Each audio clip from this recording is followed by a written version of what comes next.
What's up, everybody? Welcome to For Bettor or Worse. My name is Nick, joined again by my co-host Matt, and we got a special guest from Just Baseball. It's Peter. Peter, how are we? Doing well. Good to be here, guys. What's up? Thanks for joining us. What's up is the trade deadline. Got a lot to talk about. Want to go over a lot of stuff, really, but it's really one thing on the mind. It's this TikTok, which we'll get to it at one point in the episode. But first, I figured we can talk about this preseason football game that's going on. Raiders versus the Jags. Peter, this is why we brought you on. What are your thoughts? My thoughts are, if you're trying to handicap this game, you are a sick brain. But I'm also a sick brain, so I sit in the same boat as you all. I mean, I don't even, is it going on right now? I'm not watching. No. If I was ever going to lean anywhere, I'd lean the under because it's a bunch of third strings in their first game. I don't even know what the score is. I assume it's 7-3. It might be 2-0 with one safety right now. I mean, that's just kind of how these games go. But you know, people handicap them, and it's at least football's back. That's the best part about it. Yeah, football is back. That's exciting. So I just want you to know that Nick was debating on doing the outcome of the first drive, so he might be an actual psychopath. Sick brain. I did say field goal. They hit a field goal, so if anything, it's kind of a loss on my end for not putting Still a sick brain. Sharp. So no, I'm sick. I have problems. So just be the opposite of me, and everybody's good. You've been talking a lot about the trade line recently with everything going on. It just ended. Who do you think won, lost? What are your overall impressions of everything that went on? Well, it was one of the biggest trade deadlines in history, and it's not the biggest trade deadline in total, but we did have the biggest trade in MLB history in the Juan Soto deal with Josh Bell going over to San Diego, and San Diego has to be the clear winner. I mean, not only did they get Juan Soto and Josh Bell, and more often than not, the trade in which you get the superstar, you more often than not win that trade. I'll take you back to 2006, kind of the same sort of trade where Miguel Cabrera went over to the Detroit Tigers from the Marlins. And if we remember, do we remember the two prospects, the top ones, 7th in MLB and 10th in the MLB? Do we remember who they were?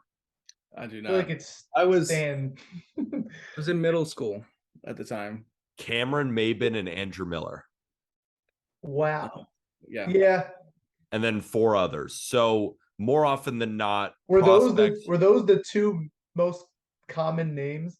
Because you said 4 others, like no, well, yeah, because you won't even kind of know the 4 others, and like honestly, I can't even remember off the top of my head. But Cameron Maybin was the 7th best prospect in baseball, and Andrew Miller was the 10th best prospect in baseball.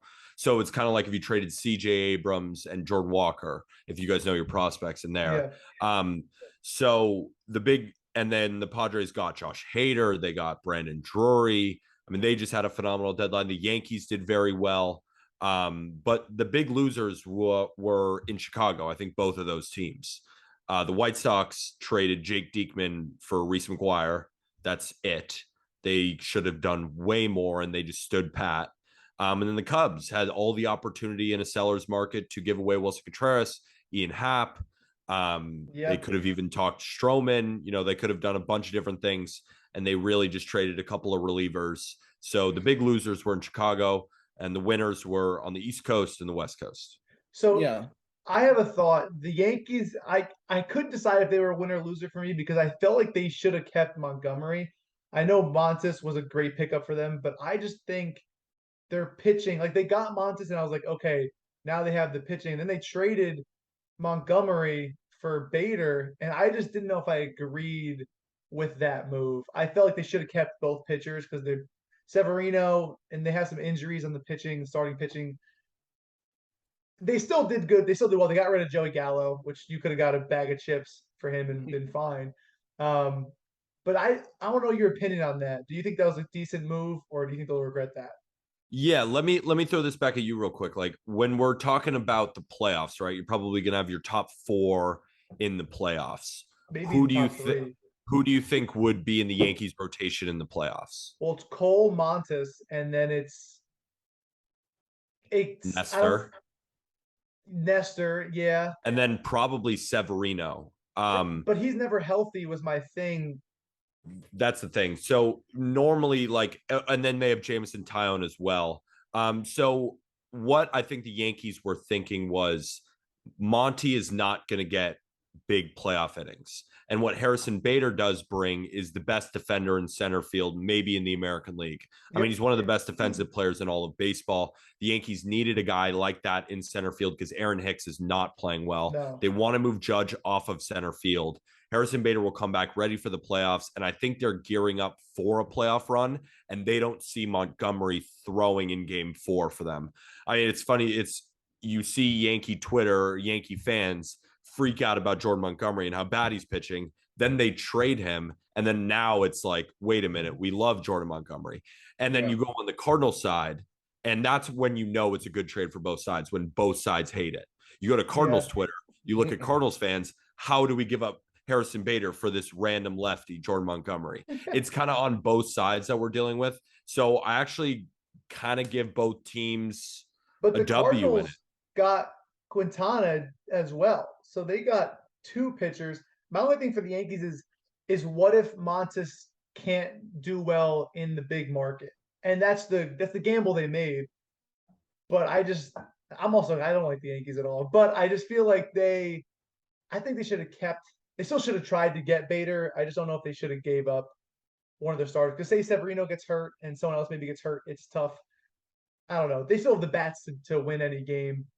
But yeah, it's definitely not like it wasn't a perfect deadline. I do think it was a really good deadline. I mean, you could say that about Montes, of course. I mean, we could play devil's advocate with pretty much every deadline move. Besides the Padres. Yeah, besides really the Padres. But even like you could say, like, hey, was Josh Hader a good deal? I mean, he's got an ERA over 4. Brandon Drury, this is his first season. Is he even that good? I think we could just kind of semantics, with all these guys. But what I do know, at least with Montes, is he's dominated the Astros, and that's big true. for the Yankees too. So you're always when you get a guy from Oakland, how will he perform? I mean, Matt Chapman, even coming over from Oakland, has performed well. When Donaldson left Oakland, he performed well. Matt Olson seems to be performing with the Braves. So I actually didn't think about that Astros angle, because they're really only competition in the AL, in my opinion, is the Astros. I think it's Yankees Astros. Maybe the White Sox, if they did something better at the deadline, would have probably been up there. But I really think it's the Yankees and the Astros. And I think it's a good angle to talk about what works versus the Astros, assuming that's who they think they're going to play in an ALCS scenario. Yeah, I think exactly. it's a good angle. I'm willing to agree with you on that. That's the only thing I'm agree with you on. Okay. Hey, going back to the Padres trade real quick, I mean, the one thing that surprised me about that trade overall was the not getting rid of Corbin.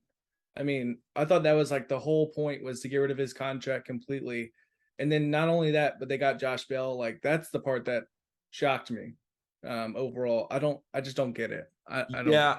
I think teams were probably interested in Corbin to not give up the amount of prospects, but and this is just conjecture, this is from my research, it does seem like the Nationals needed to get this amount, and then teams were like, all right, if we're going to get Juan Soto, like Corbin's probably just not going to be a part of it, and the Nationals said, okay.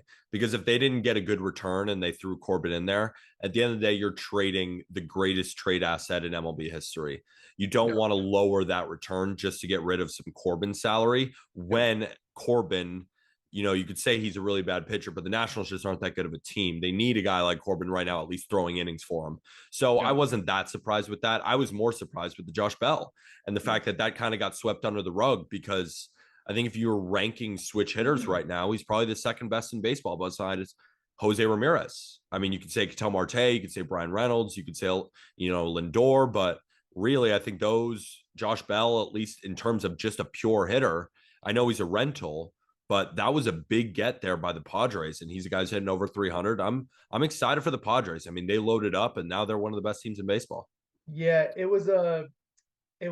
I think people forget about Josh Bell because he was on the Nationals. You could pitch around him with like Nelson Cruz behind him and other people. Like, now that you have Brandon Drury behind him and other guys, like, you're gonna have to pitch to that guy.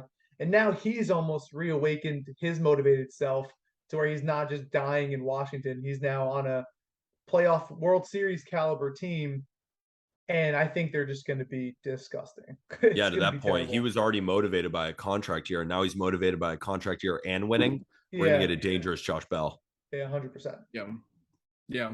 So I know we brought up the Yankees. That's your favorite team. Why don't you tell us how you got onto that team and what your thoughts are on this season? Yeah, absolutely. So I was born in Staten Island, but moved to California when I was about 2 years old. So my dad, big Yankees, Knicks fan. So I'm a fan of the New York sports.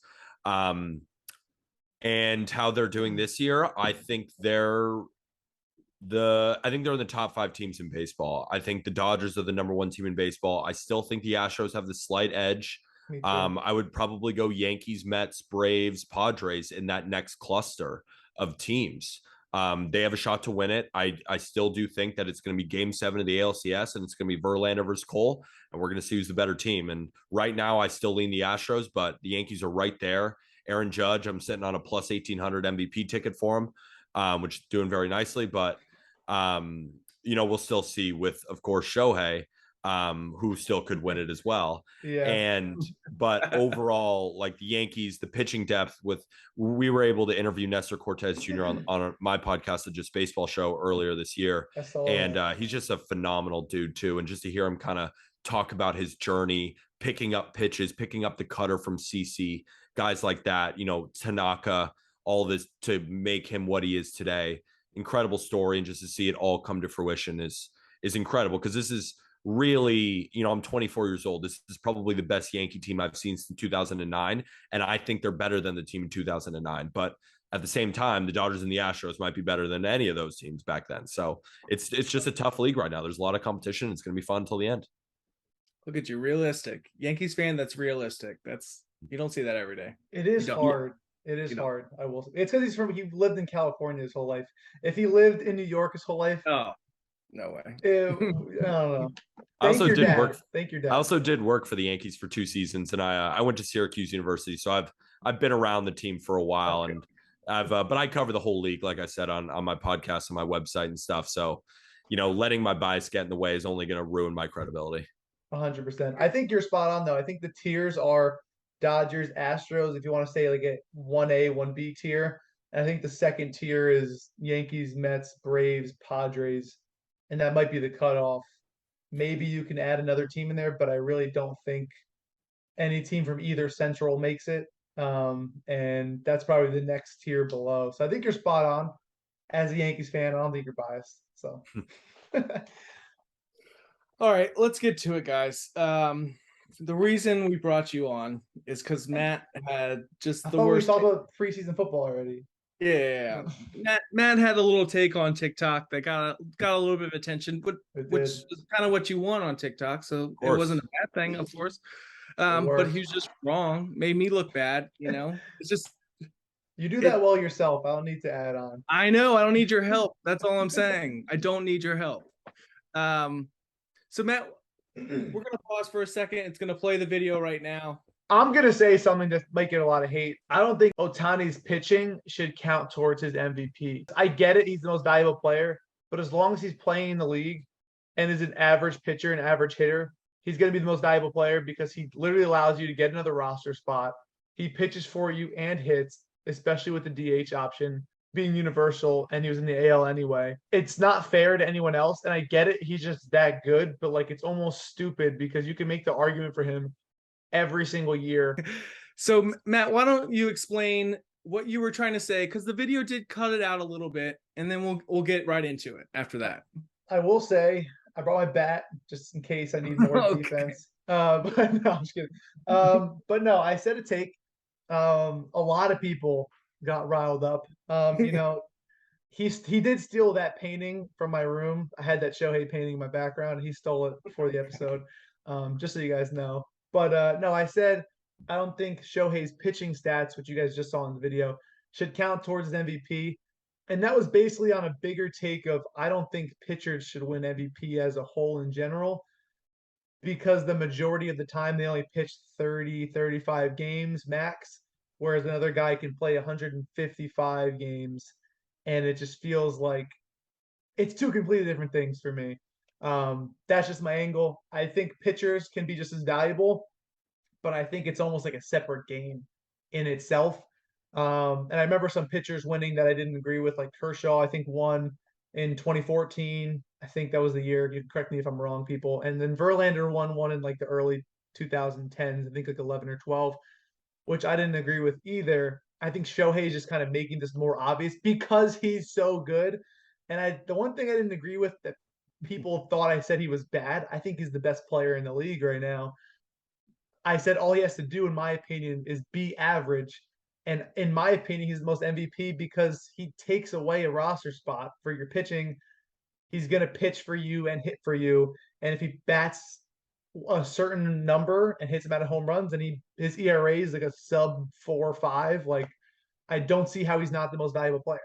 And I just don't think it's fair to Aaron Judge in a way. I know it's like not fair, but like it should be a hit. There should be a MVP, most valuable pitcher, and MVH is my argument. So there's two different sides to this argument. And the first part is your opinion on whether pitchers should be able to win it or not. And I'm not going to be able to convince you either way. I mean, that's an argument that's just your opinion, and whether it's correct or not, it's your opinion. Like if you're looking at a most valuable player award and Kershaw in 2014 is easily the best player on his team, and you can give him the ball every fifth day and you're going to almost guarantee a win. And that's what he did that year.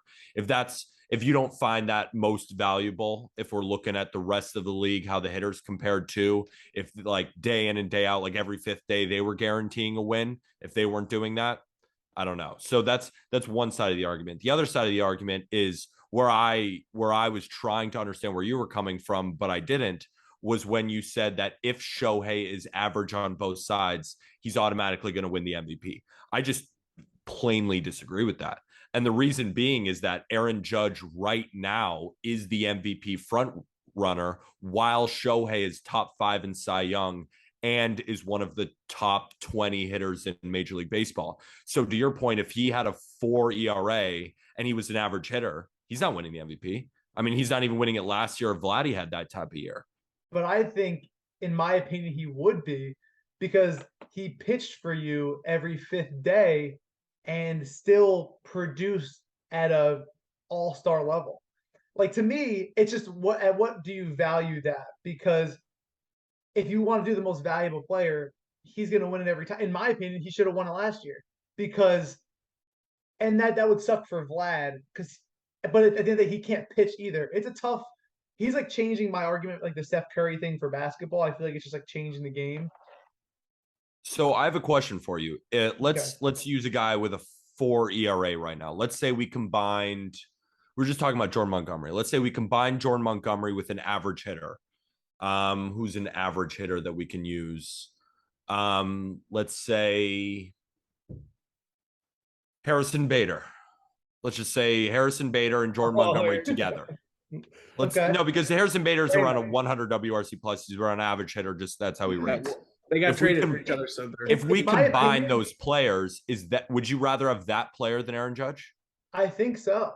I think I that wouldn't. player, and that's where we're going to disagree, because I think, and don't agree with him because his mic sounds cooler than mine, guys. But I think I'd rather have the other player because he just allows me to be more flexible with my starting pitching.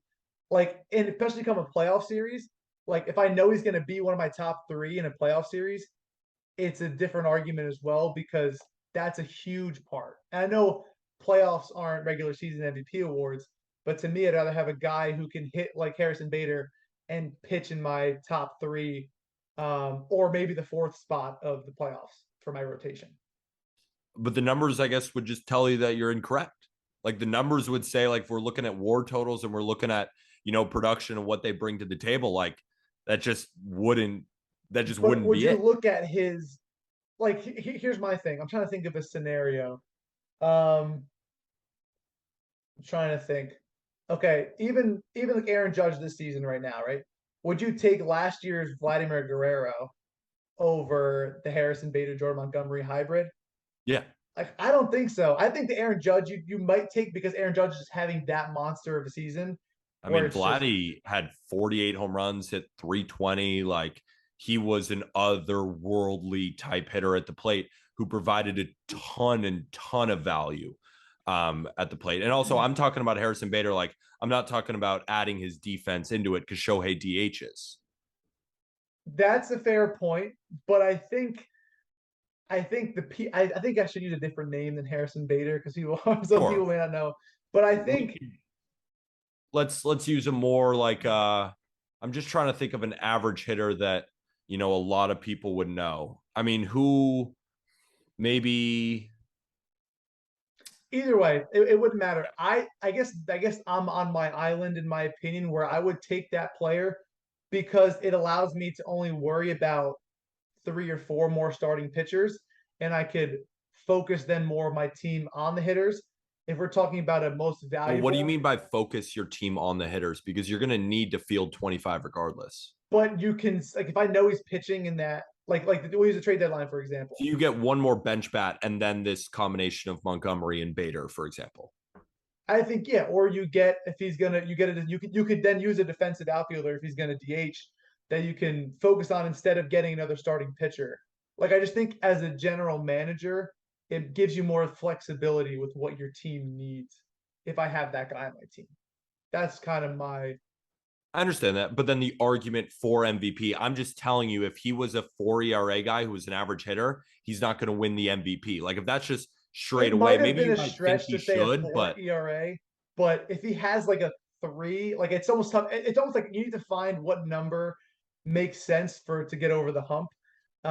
Was I exaggerating with the average maybe a little bit, but either way, I think if he's a little bit around that cusp, to me, I'd still probably take that guy. And that's just the way I think. I think it's not home run savvy, which the MVP usually is, but I think if I was a general manager, I'd take that guy. Real quick, I just want to state again that all You can take opinions all opinions are Matt, mine. Hey, are Matt's opinions and not flash picks or my opinions, and definitely not Peter's opinions. But it's that's definitely not Peter's opinions. But it is what it is. Agree to disagree. I guess there's no way to even find out. I'd rather have Aaron Judge. I mean, you could find out by the numbers. Like, you can find out by WAR totals, but I don't think you. But is the MVP strictly a WAR total argument?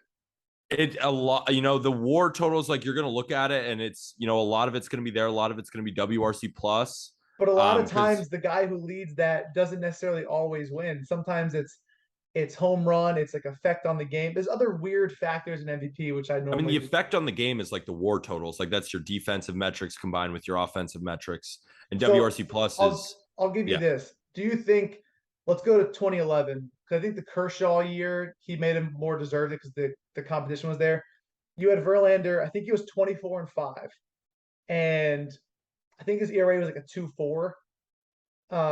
But then Jacoby Ellsbury, I remember being really pissed off about this because I think I thought Jacoby Ellsbury should have won MVP. He played 158 games. He stole like 30 bases. He hit like 320 and he had like 30 home runs. Do you agree that Verlander still should have got MVP? And Ellsbury missed the playoffs by 1 game. And if it was the playoff situation now, they would have made it. Like he missed like a game. Yeah, I think it's tough, like looking back on it, because I haven't looked exactly at those numbers. Like 24-5, I don't really care about your win-loss record.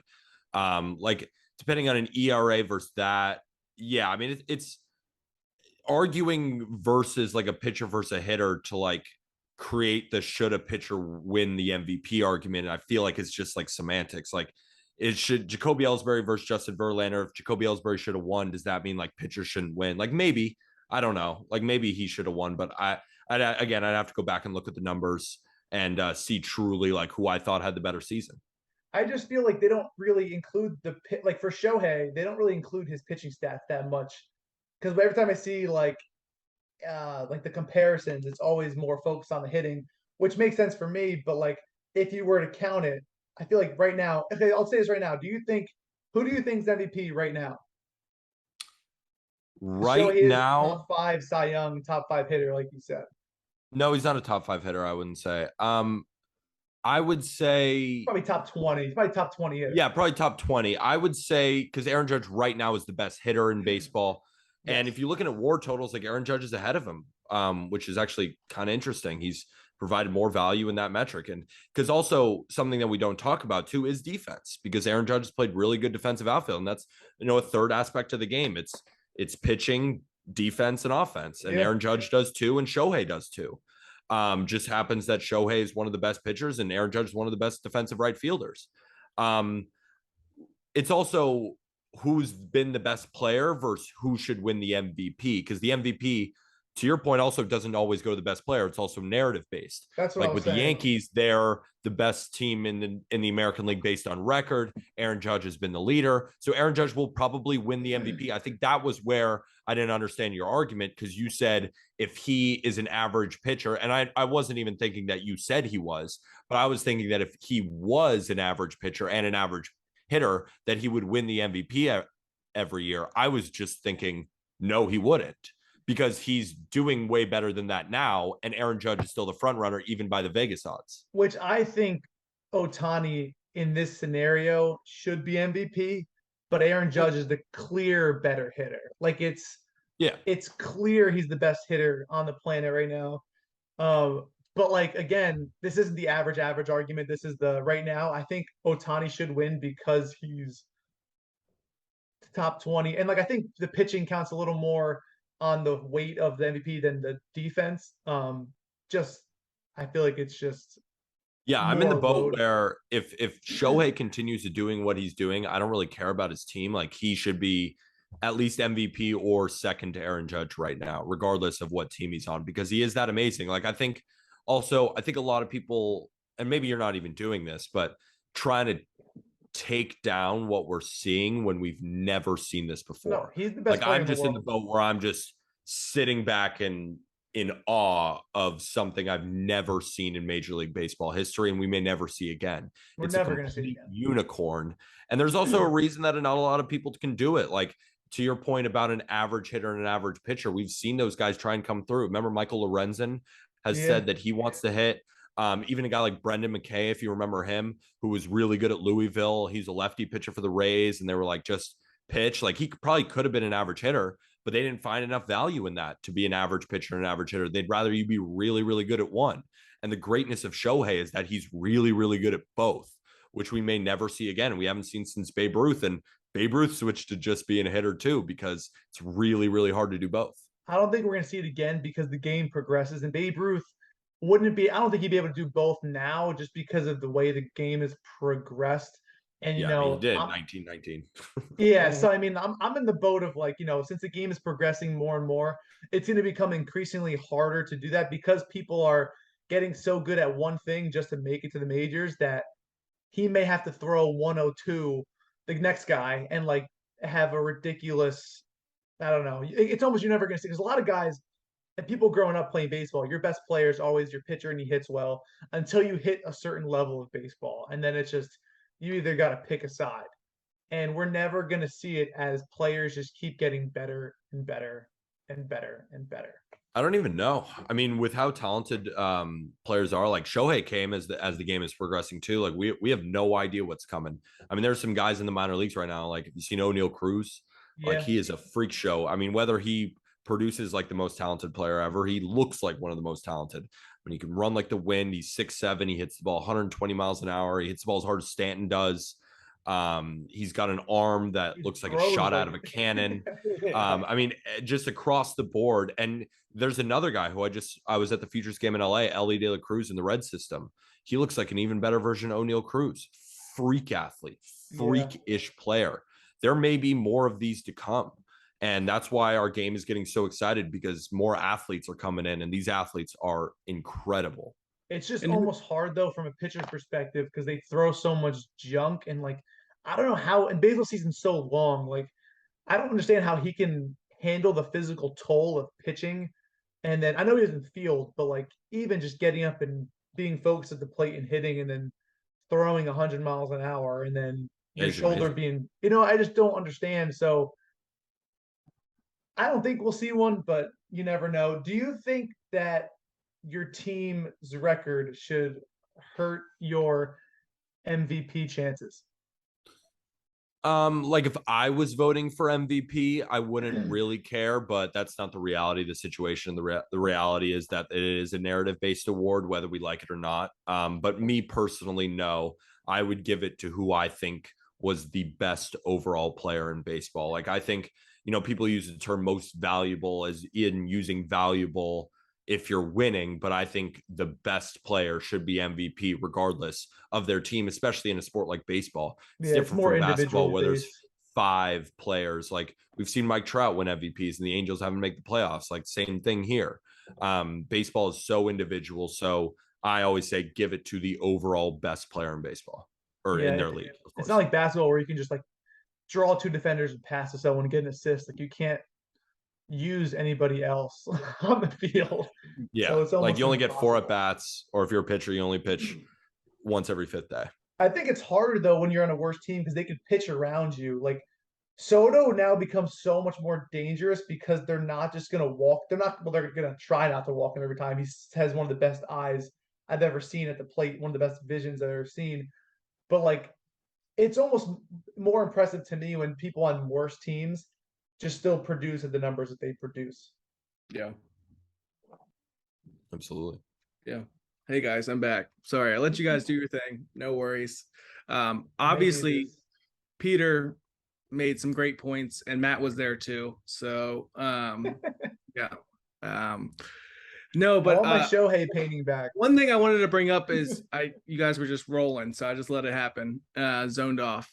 But one thing I wanted to bring up is the fact that just like Steph Curry and how he changed the game with the 3-point line, like people watching Ohtani and growing up and saying, hey, I want to do that. Like you don't know what's going to happen in 20 years, like when these kids are growing up, because that means like kids are just going to look at that and say, hey, I want to do that. And then just start doing that. And just like coaches can see that it's now possible at some level, even at the highest level, really. So that's another thing to consider. People never thought that Steph Curry, would completely change the game like that at the beginning. Obviously, he's one of the greatest point guards of all time, but like how he changed the game. All the kids are doing is shooting threes now. So who knows what's going to happen annoying. and how. Look, man, it's something to think about because you never know with like kids. It all starts with a dream. You start with a dream. You start playing baseball at elementary, on summer camp, whatever, and you watch these guys and you want to be exactly like them. So who knows? I agree. Also, breaking news right now, not really news, but I want to get your opinion on this while you're here. This is happening right now. The Mets are playing the Braves in a very critical game, first game of the series. Edwin Diaz is pitching for a 6-out save in the first game of the series. My Exciting. Mets group chat is blowing up. I agree with them. Let's talk about it. I think that is the dumbest thing I've ever seen. No. They're about to play a 5-game series. It is strange. It is very strange. And it's a 6-4 game. Who cares? I want to see more of him. So do I. Yeah, I don't love that decision. I mean, we'll see. I mean, is it possible that he's coming in for the 8th? Or there runners on base or anything? There was no one. End of the 7th, he was warming up. My brother's at the game. He was warming up at the end of the 7th to come in for the 8th to start fresh. He did a 1-2-3 in the 8th, struck out the last 2 in Olsen and Riley, gave up a leadoff single, and then Darno, the former Met, flew out. So it was 1 on, 1 out, top 9. The Mets are up 2. Very strange. Very strange. Yeah, I don't love that decision moving forward for the series, but yeah, I don't even have a rebuttal. I don't even have a but. It's just very strange. Testing out. He just threw a wild pitch, smooth run in a second. Are they testing out to see if he can do a 6-out save? Like I am so flustered right now.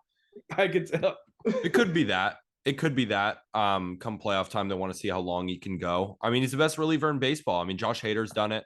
Mariano would do it. And sometimes your manager says, we think you're this good. Go ahead. But first game of a 5-game series when they have doubleheaders coming up, and that's the only reason. And a team but the doubleheaders on Saturday. So I guess they're having him rest and then, but like, to me, I wouldn't even show Edwin Diaz to these hitters who I'm probably going to play in the playoffs anyway. Like I'd want to like almost keep him.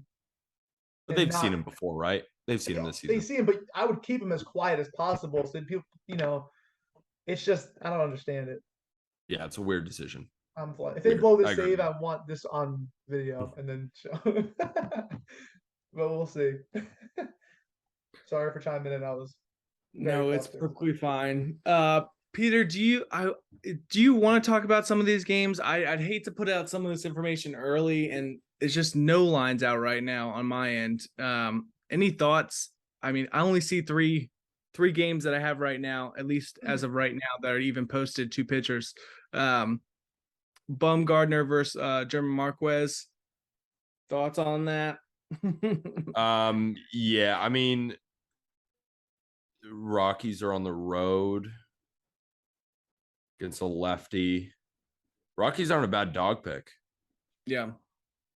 I just can't Um, stand the Rockies on the road. yeah, I mean that's the thing too. That's just one of those games. You're like, you know what? I mean, do I even want to watch that game, even if I put money on it? No, I mean that's kind of how I like come to a bet. Really, is watch the games the night before, see who's getting good at bats. I'm on MLB TV, got a couple games on, just watching. Going through numbers, and then I go through like the box scores on Savant, see who's hitting the ball hard the night before. Then kind of look, queue up the Fangraphs, look at splits leaderboards, who's hitting what, where, what ballparks, all that kind of stuff, and then check line movement. And then just kind of use my baseball brain of who I think is going to win based off a lot of that stuff. So that's usually what I do. Like, that's why I never really bet the night before. It's always kind of, I use the night to watch baseball, morning, go through all that stuff, then write the article and make my picks. How much do you factor line movement into your? Do you just keep it as like that's weird, or like a? No, I would say I'd say it's 60% stats, 40% line movement, because at the end of the day, Vegas knows more than I do. True. And like if I really like something, but the line does not match up with it at all, maybe I just stay away. If there's something that I really like and the line movement is minimal, I still might go for it. So it's all like on a per game basis. But there's definitely been games that I really do like, and line movement has scared me off absolutely. And there have been games where I'm like, but the line movement is saying you should like it more, and then I really go after it. Yeah. Do you have a favorite bet? First five, full game, over under, like I gave 3 MLB best bets every day last season, and I was up 15.68 units. And we went through like what kind of bets I did the best on, and it was first fives, money lines, and unders. So those really have what I've stuck to this season. And now, I mean, my bets are actually looking terrible tonight. But I was up almost 27 units going into this season so far, mostly relying on first fives, money lines, unders. So that's mostly what I do. But when I love an over, I'll go with an over. I just rarely do spreads because I always think you can win a baseball game pretty easily and not cover. Yeah, I've seen so many bad beats as far as the spread's concerned. I'm so never bet a run line favor at home. Just please, because you don't even get the ninth inning most of the time. If they could be up one or give some, that's one of my pet peeves that people do. I was gonna say something. Do you still think that they're juicing balls or using balls that are leaning towards unders in games? Are you like one of those?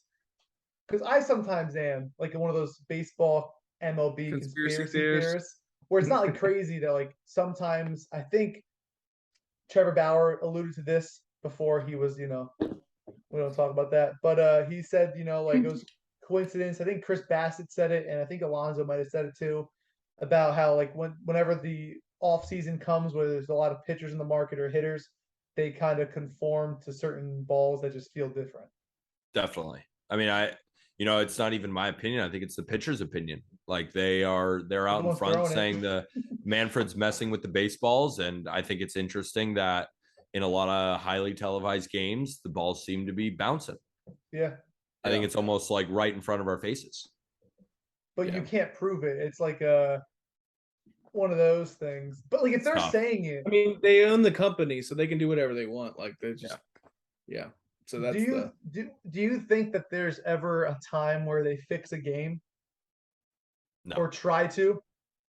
No. I don't need it. I'm just asking questions. I think umpires are just awful nowadays. Yeah. What's up with the robot umpires? Where are you on that? What are your thoughts?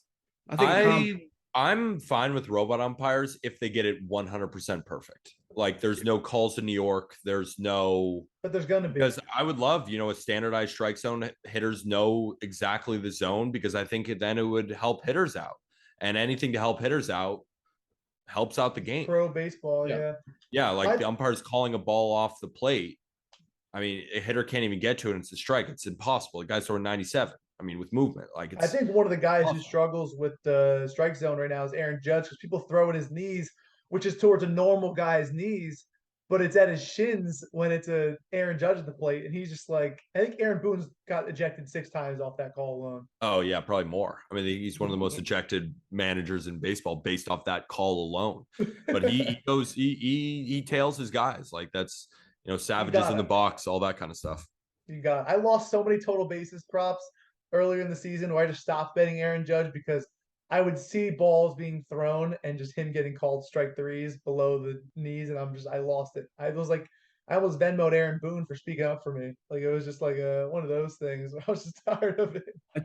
I just saw his home run prop at like plus 185 the other night. Like that's just Schwarber was 185 right today, and the game's delayed, which is ridiculous. I would never bet that. His 4 bases was plus 250, which made no sense. It's tough. Yeah, make sure you always check your bets. Also, Edwin Diaz got the save. Oh, The Braves, they swung on a 3-0 pitch, grounded out. It's pretty stupid. So What are you gonna do? Just going for it all. Peter, let's shamelessly plug some stuff. I know you got a lot to talk about. What's going on in your life, and you got to tell people about? Is there other sports, or is it just baseball? There it is. I host the Just Baseball show where we talk all MLB stuff. I also host Not Gambling Advice, which is my podcast where it's about like my bets every day. It's basically the analysis behind that. It's like a 10-minute podcast, 5 days, 6 days a week. And then I write a full article about my bets on justbaseball.com every day as well. And then you guys can follow me on Twitter if you're down, at PeterApple23. Boom. Peter, thank you for joining us so much. It's been a pleasure. You see what I put up with on the daily. It has been a pleasure. Yeah. It's been a very big pleasure. It was nice to meet you. And yeah, thank you guys for having me on. Verbally. Yeah, awesome. Join us again next Monday. Enjoy your weekend. Bet responsibly. Deuces. Peace.